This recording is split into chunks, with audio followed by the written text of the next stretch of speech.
online class of English of class 5. Today I will explain the chapter number 7, The Prince and Wounded Swan. So be listen carefully and be concentrate on your book. So let's get started with study. First of all, I would like to say the definition of this chapter. The Prince and the Wounded Swan. It means राजकुमार और उनका घायल हंस. Wounded means क्या होता है बेटा? घायल या चोटीला जिसको कहते हैं. Swan means क्या होता है? हंस. ये आप लोगों को पता है बेटा. इस चैप्टर का स्टोरी मैं आपको पहले बता दे रही हूँ. ये क्या है बेटा? एक कौन थे? गौतम बुद्ध एक राजकुमार थे. उनके पिता का नाम क्या था बेटा? कपिलवस्तु. और बाद में गौतम बुद्ध का नाम क्या हो गया? सिद्धार्थ. ये सिद्धार्थ और दीनो दत्ता दो चचेरे भाई थे बेटा. उन लोगों के आपसी बातचीत के बारे में बताया गया है. दीनो दत्ता बेटा क्या किया है कि हंस को घायल कर दिया, उसका शिकार कर रहे थे. और सिद्धार्थ जो थे बेटा वो अपने बगीचे में बैठे हुए थे, मतलब इधर उधर घूम रहे थे. तो वो घायल किया गया हंस जाके उनके पास गिरा. तो जब उनके पास गिरा तो वो उसको देख के बहुत मतलब उसके प्रति उनका मर्शी दया आया है. और उसके बाद उनके हंस के शरीर से उन्होंने बाण निकाला. बाण निकालने के बाद उसका देखभाल किया. तब तक उसी बीच कौन आ गया था? दीनो दत्ता आ गए और दोनों में आपस में लड़ाई होने लगी. उसके बाद फिर ये क्या हुआ कि दोनों आपस में लड़ने लगे. तो फिर दोनों अपने पिताजी के पास गए, राजा के पास गए. उन्होंने निर्णय लिया कि ये हंस किसका है. दोनों आपस में लड़ रहे थे. तो बेटा चलिए अब मैं आप लोगों को इसका स्टोरी पढ़ के बताती हूँ और आप लोग भी सुनिए इसको क्या करना है. Gautam Buddha was born a prince. He was the son of King Kapilvastu. His name then was Siddharth. Gautam Buddha एक राजकुमार थे. वे राजा कपिलवस्तु के पुत्र थे. उनका नाम क्या था? Siddharth. One day Siddharth was walking in his garden. He was enjoying the beauty of the flowers around him. Suddenly, he heard sound in the sky and looked up. A flock of swans was flying across. Their milk white beauty and grace charmed him. Then he saw one of the birds was quickly down. It fell in the garden. The prince ran up to it. He found it bleeding and in a great pain. An arrow had pierced its body. क्या हुआ बेटा कि एक दिन सिद्धार्थ अपने किसमें घूम रहे थे? अपने बगीचे में घूम रहे थे. कौन घूम रहा था? सिद्धार्थ अपने बगीचे में घूम रहे थे बेटा. और वो बगीचे की सुंदरता को देख के मतलब अपने अंदर एंजॉय कर रहे थे. उस चीज से वो देख के बगीचे में जितना पेड़ पौधा फूल लगे थे चारों तरफ घूम घूम के वो देख रहे थे और उनको बहुत उसका आनंद मिल रहा था. एकाएक उन्होंने आसमान में क्या देखा बेटा कि मतलब हंसों का एक बहुत बड़ा झुंड was flying across और उस बगीचे से गुजरा. Their milk white beauty and grace charmed him. उसमें उनकी हंस हमेशा बेटा आप लोग देखते हैं ना एकदम व्हाइट कलर का होता है. उनकी व्हाइट कलर की सुंदरता जो था उस हंस को देख के उन्हें बहुत मनमोहन हुआ. उसके बाद उन्होंने तुरंत ही देखा कि उसमें से एक हंस जो था तुरंत नीचे गिर गया. It fall in the garden. और वो कहाँ आके गिरा बेटा? गार्डन, उनके बगीचे में. The prince ran up to it. और वो राजकुमार जो थे उस हंस के पीछे दौड़े और उन्होंने पाया उस हंस को कि उसके क्या पाया? He found it bleeding and in a great pain an arrow had pierced its body. वो देखे कि उस हंस के शरीर को छेदते हुए एक बाढ़ गई है और जो वो बहुत उस बाढ़ से उसके शरीर से बहुत ज्यादा ब्लीडिंग हो रही थी और वो बहुत ज्यादा वो हंस दर्द में था, करा रहा था. Now you can listen the paragraph number 3. Siddharth picked up the wounded bird. His heart was filled with the pity for it. He gently took the arrow out. Then he proceeded towards the palace. But before he could reach it, he was met by Dinodatta, his cousins, who demanded the birds. He said, "Give it to me, it is mine." But Siddharth refused. He said, "I found it in my garden and will not give it to you. How can it be yours?" जैसे ही सिद्धार्थ ने उस हंस को देखा बेटा, उसके शरीर में बहुत ज्यादा चोट लगा था। वो क्या किया, उस हंस को उस चिड़िया के पास तुरंत गया। उसके बाद उसके दर्द को देख के सिद्धार्थ का हृदय क्या हो गया बेटा, पिघल गया। उसको बहुत ज्यादा दर्द महसूस होने लगा। He was gentle look the arrow out. उसके बाद उसने बहुत आराम से उस हंस के शरीर से उस बाण को निकाल दिया।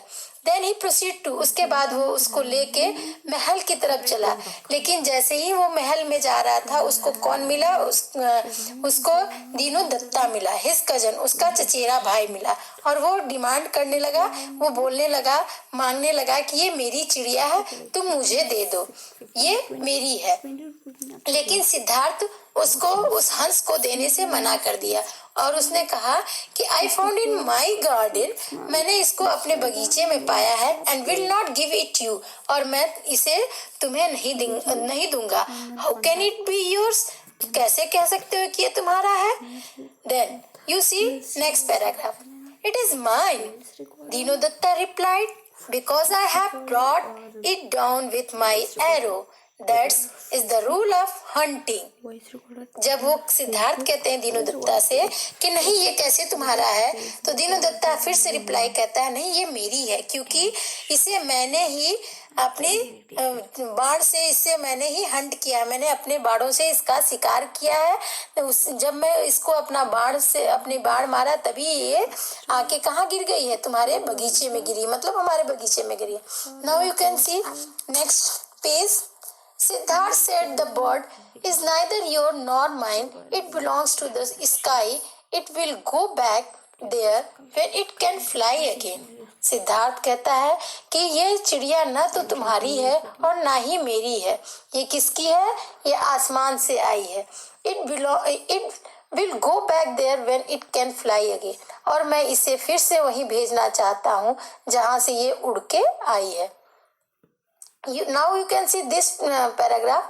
Dinodatta argued and argued, but the prince did not give the bird to him. Finally, Dinodatta appealed to the king for justice. A day was fixed for hearing the case. Meanwhile, the prince kept the bird. He looked after its wounded and fed it with his own hands. दीनोदत्ता जो था बेटा, वो बार बार आग्रह करने लगा, बार बार वो कहने लगा कि नहीं ये मेरी है और तुम मुझे इस चिड़िया को दे दो। लेकिन सिद्धार्थ जो थे वो क्या, उस चिड़िया को देने से बार बार मना कर रहे थे। Dinodatta appeal to the king for justice. Dinodatta जो थे वो राजा के पास गए अपने न्याय के लिए। राजा के पास क्यों गए वो, क्योंकि वो चाह रहे थे कि इस हंस को मैंने मारा है, इसलिए ये हंस मेरा है। फिर उसके बाद a day was fix for hearing the case. उसके बाद राजा ने उन दोनों की शिकायतों को सुनने के लिए एक दिन निश्चित किया और बोला, the Prince kept the bird, he looked after it's wound and feed it with his own hands. जब तक वो निर्णय नहीं मिल रहा था, तब तक वो प्रिंस क्या था, उस चिड़िया को, उस घायल हंस को उसने अपने पास रखा और उसको अपने हाथों से उन्होंने क्या खिलाया बेटा, खाना पीना सब उस हंस को अपने हाथ से वो देने लगा। On the appointment day, both the prince and Dinodatta appeared before the king. The king heard both of them. Each pleaded his own claim on the swan. Then the king turned to his ministry and asked him to decide the case. The ministry thought for a while.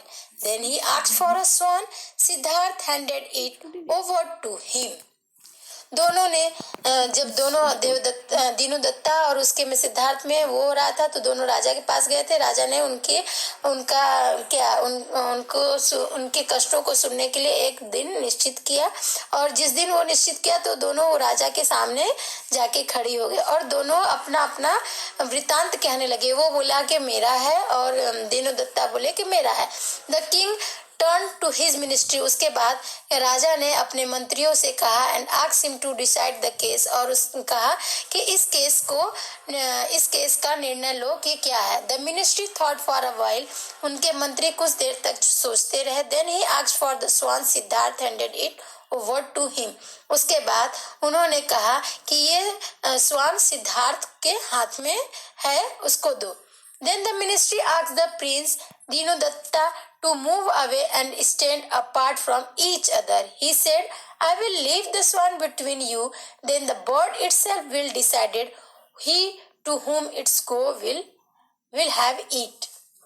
जब राजा अपने मंत्रियों से बोले तो सिद्धार्थ के पास जो हंस था बेटा, वो उनके मंत्री उस सिद्धार्थ से उसके हंस को ले लिए। उसके बाद उनके मंत्री किससे कहे, प्रिंस सिद्धार्थ से और दीनोदत्ता दोनों से कहे कि तुम लोग दूर जाके खड़े हो जाओ। He said I will leave the swan, और उसके बाद उन्होंने बोला कि मैं ये हंस को छोड़ दूंगा, और उसके बाद ये चिड़िया जिसके पास जाएगी वो उसी की ये चिड़िया हो जाएगी। वो दोनों को मतलब आप खड़े किए दूर दूर, और बीच में उस चिड़िया को उन्होंने रख दिया। उसके बाद बोला कि ये चिड़िया जिसके पास जाएगी, उनके मंत्री और राजा ने यही निर्णय लिया कि जिसके पास जाएगी वो उसकी चिड़िया हो जाएगी। Then he measured the distance between Siddhartha and Dinodatta and realized the swan exactly in the middle. The birds looked around with fear in its eyes. Then it moved towards the Siddharth. दीनोदत्ता और सिद्धार्थ के बीच जितने दोनों के बीचों का उन्होंने क्या किया, गैफिंग को किया कि देखिए दोनों एक बराबर की दूरी पे खड़े हैं कि नहीं। उसके बाद उन दोनों के दूरी के बीच ठीक बीचों बीच उस हंस को उसने छोड़ दिया, राजा ने छोड़ दिया, और कि वो बर्ड जिसके पास जाएगी उसकी हो जाएगी। The bird looked around with fear, bird जो थी चिड़िया around with fear in its eyes, हंस जो थी बेटा वो बहुत डर से, उसके आंखों में डर महसूस हो रहा था और वो चल दी। Then it's moves towards Siddhartha, और उसके बाद वो किसके तरफ चल दिया, वो हंस वो सिद्धार्थ के पास सीधे चली गई। Then the ministry gave his decision, he said the protector is always greater than the killer. उसके बाद जब वो हंस सिद्धार्थ के पास चला गया बेटा, दोनों एकदम मीड में उस हंस को छोड़ा गया, लेकिन वो हंस दीनोदत्ता के पास ना जाके किसके पास चला गया, सिद्धार्थ के पास चला गया। तो उनके मिनिस्ट्री ने क्या डिसीजन लिया, क्या निर्णय लिया, वो बोले कि मारने वाले से बड़ा बचाने वाला होता है। उन्होंने क्या कहा, the protector is always greater than the killer, मारने वाले से ज्यादा बड़ा कौन होता है बेटा, बचाने वाला होता है। Even a birds know this, that is why it has gone to the prince who has been its protector, it is now his। और तब उनके मिनिस्ट्री राजा की मिनिस्ट्री कहे कि ये चिड़िया भी इस चीज को जान रही है, वो सौन भी जान रहा है कि हमें किसने हमारे जान की रक्षा किसने की। इसलिए राजा और उनके मिनिस्ट्री ये डिसाइड किए कि ये चिड़िया ये हंस किसके पास रहेगा, been its protector, its is now his. और ये तब उसकी जान कौन बचाया था, सिद्धार्थ बताया थे बेटा। तो वो प्रिंस सिद्धार्थ के पास, और राजा ने भी निर्णय लिया कि प्रिंस सिद्धार्थ की होगी। All the courtiers, noble and learned man present there the praise the minister and his judgement, the king to praise him. All the courtiers मतलब राज्यसभा में जितने लोग थे वो सभी लोग उस मंत्री का बहुत उन मंत्री का वो मंत्री जो निर्णय दिए वो सभी को न्यायप्रिय था, और सभी लोग उस मंत्री की बहुत सराहना की, यहाँ तक कि राजा भी उनकी इस निर्णय से बहुत ज्यादा खुश हुए। This story teach us to be kind to all. We should be kind even to the smallest creatures. We should not tease or be cruel to the birds and animals. They are a necessary part of our worlds. It is our duty to protect them, as the Bible say, blessed her the miserable merciful. तो इस कहानी से हमें ये संदेश मिलता है कि हमें हर छोटे जानवर या सभी लोगों के प्रति क्या होना चाहिए, दयालु होना चाहिए। हमें किसी भी जानवरों से या किसी भी पक्षी से हमें उनको चिढ़ाना नहीं चाहिए और हमें उनका सम्मान करना चाहिए। पार्ट ऑफ और बॉडी वर्ल्ड, क्योंकि ये सभी हमारे संसार के एक क्या है, हमारे संसार के क्या है कि हमारे पार्ट्स हैं बेटा। It is our duty to protect them, और हमारी ये आज्ञा है कि हम इन सभी जीव जंतुओं की देखभाल करें। एज द बाइबल सेज, और बाइबल में कहा गया है, ग्रंथों में कहा गया है बेटा कि हमेशा ब्लेस्ड आर द मर्सीफुल, हमेशा क्या दया सभी पे करना चाहिए। I hope all of you understood this story. If you have any problem, then contact to us in assignment group. Take care. Bye bye.